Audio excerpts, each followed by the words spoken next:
අයිබෝන් මම doctor Dinesh Amarasekara මැක්ටන් කොස්මෙටික් centre. අපි දන්නවා මුණ හදනකොට අපි මුණවල් තරුණ කරනකොට මුණවල් රැලි අයින් කරනකොට අපි ඩර්මල් ෆිලර් කියන ජෙල් එකක් පාවිච්චි කරනවා. නැත්නම් ජෙල් ෆේස් ලිෆ්ට් කියලා මේකට කියනවා. ඒතකොට ජෙල් වල ක්වොලිටි එක ගොඩක් එකිනෙකට වෙනස් ක්වොලිටිස් තියෙනවා ජෙල් වල. ඊට පස්සේ අපි ජෙල් එක අපේ ගොඩක් ක්ලයන්ට්ස් අහනවා කතා කරලා ඩොක්ටර් ෆිලර් එක ප්‍රයිස් එක කීයද කියලා. අපිට ඒක පාටම ෆිලර් එක ප්‍රයිස් එක අහපුවාම ප්‍රයිස් රේන්ජ් එකක් කියනවා මිසක් ප්‍රයිස් එකක් කියන්න බෑ.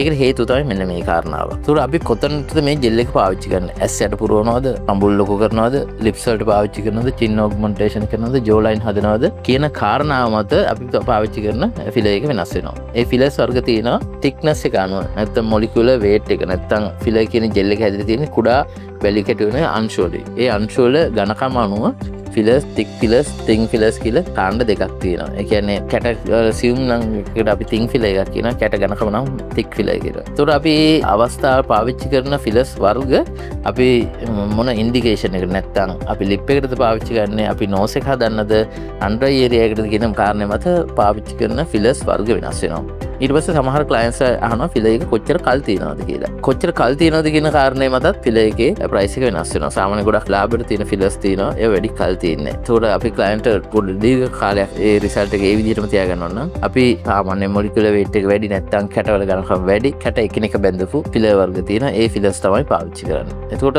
ඔබට ඔබගේ වෛද්‍යවරයා මොකද්ද කරන්න යන්නේ? ඒ කුමන ස්ථානයේද කරන්නේ? ඒ ජෙල් එක කොච්චර කල් තියෙනවද කියන කාරණා මත ඒ ෆිලර්ස් වල ප්‍රයිස් එක වෙනස් වෙනවා. ඔබට මේ ගැන මොකක් හරි තවත් අවශ්‍යතාවයක් තියෙනවා නම් මේ ගැන තවදුරටත් දැනගන්න අවශ්‍ය නම් අපේ දුරකථන වලට කතා කරන්න, අපේ කෝල් සෙන්ටර් එකට කතා කරන්න.